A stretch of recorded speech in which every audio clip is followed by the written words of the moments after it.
Sports psychology interventions. Personally, I have always felt like there was no overview over all that we sports psychs actually do. Hence, for my teaching in sports psychology at the University of Suffolk, I have prepared a short overview about what I consider sports psychs do to change the world around them. Don't expect anything absolutely complete. It's just an intent to organize our broad and diverse professional world. To begin with, I would focus on the different populations we work with. Of course, we work with athletes, our most salient group of target population. Most interventions have the final aim to make athletes' experience in sport richer, even if in many interventions we actually never see or speak to the athletes. However, there are also many more target populations, such as exercisers, students, sedentary people, depressed adults, children in risk of social exclusion, or pregnant women. We also work with coaches, more broadly, those who train, educate, or professionally accompany the target population. This might include strength and conditioning trainers, personal trainers, PE teachers, or social workers. In addition, we work with parents or partners of our target population. Within these third parties, one can also find siblings, tutors, school teachers, or friends. Lastly, we work with managers from clubs or academies and other political figures, ranging from local councils to members of the Olympic Committee. Starting with the latter, our most common intervention consists of program design, implementation, and conclusion sessions. By discussing what sports psychology can do, under what conditions it is efficient, and how it can be implemented, we provide indirect teaching about sports psychology to these political agents. Sometimes we run consultation sessions with political agents, such as club managers, in which we advise them on how to tackle everyday problems. For example, we may help them handle issues regarding human resources, related to the coach allocation amongst age groups, or how to communicate to players decisions regarding discontinuation. Our third intervention regarding managers takes form in research and publications. Some may say that research and publishing is unrelated to applied practice, yet research and publications hardly ever have meaning if they're not meant to ultimately help improving the world around us. One example for such a policy-specific research published in the Journal of Psychology of Sport and Exercise in 2013 by Holt, Scherer and Koch focused on issues surrounding the provision of sport opportunities to young men in a Canadian city. Political agents from that city may use this research now to improve their sport and exercise promotion or local policies. While managers are the furthest distance from working with the actual target population, one step closer is working with third parties, that is, parents and partners.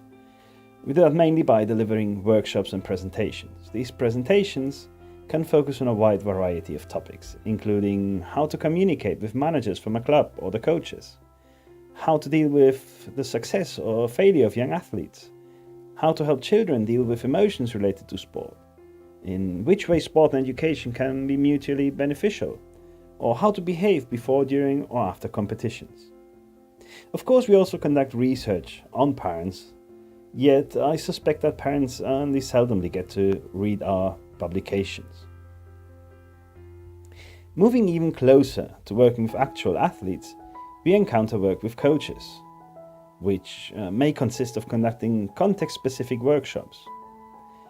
I would say they are context-specific because they are specially designed to help coaches cope with problems they encounter at that time in their clubs with their teams, or with their athletes, or with their target population.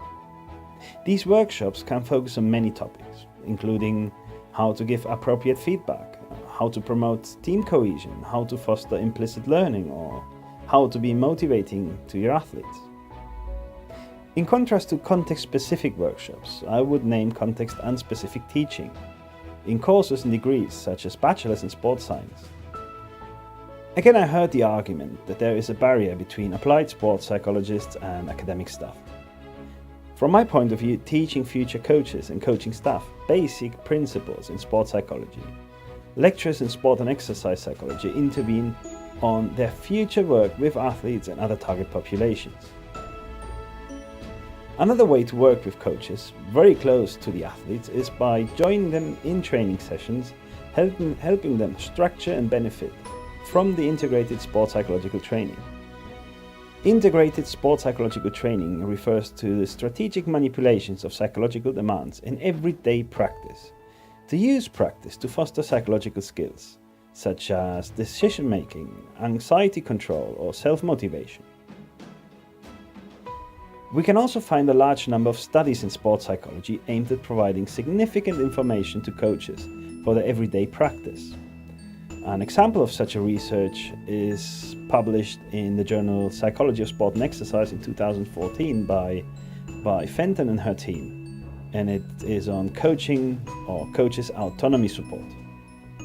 In contrast to parents, coaches are largely professionalized agents who should practice continuous professional development, partly through reading in the course of their career. Moreover, with coaches we also work through game observations or training analysis and consultation sessions. Now we get to our last group, the target population, that is, athletes, exercisers, students and many more. With them we perform interventions during sport-specific interviewing. These interventions, or this group of interventions, consists in a large part of structured conversations, aimed, amongst many more, at their self-confidence, goal-directed self-talk, attributions, sport identity or goals. Similarly, we also perform life skill interventions, which take form in conversations around dual career demands and dual career barriers, athletic lifestyles, injuries, how to cope with injuries, or general life goals. Both the sport-specific and life skill interventions can be delivered one-to-one or in group sessions, in person or via information technologies. Lastly, we also perform psychological skills training, which can take place in our office, a park, a gym, or on the playing field. Amongst many targeted processes by psychological skills training, this training can help athletes to retain precision under stress, communicate more efficiently with teammates, to visualize, use mindfulness, or control biopsychological reactions. After having reviewed the main groups of interventions we use with different populations, we still have some space left in our model, and we miss one crucial group of people related to sports psychology: the sports psychologists. As sports psychologists deliver all interventions in all populations, any work done with them by other sports psychologists should also be seen as a sports psychological intervention. With sports psychologists, of course, we implement professional training, such as the one I'm doing in our Bachelor in Sports Psychology at the University of Suffolk. In addition, once our students graduate, we become mentors for them, supervising, at least at the first years, their applied practice. On top, every publication related to sports psychology, sports psychologists, and sports psychological interventions is aimed to improve sports psychologists' work. One example of such a research is the study published in the Journal of Applied Sports Psychology in 2016 by Joanne Butt and her team on delivering psychological skills training to youngsters. Last, but not least, we structure our work as sports psychologists, usually by creating governing bodies in sport and exercise psychology, such as the subdivision of sport and exercise psychology of the British Psychological Society, or the European Federation for Sport and Exercise Psychology, or the International Society in Sport Psychology. Coming to an end, please acknowledge that some of the names I put for groups of interventions come from very limited meditation and can surely be improved. So that's all. My name is Alexander Latignac. I'm a lecturer in sport and exercise psychology at the University of Suffolk.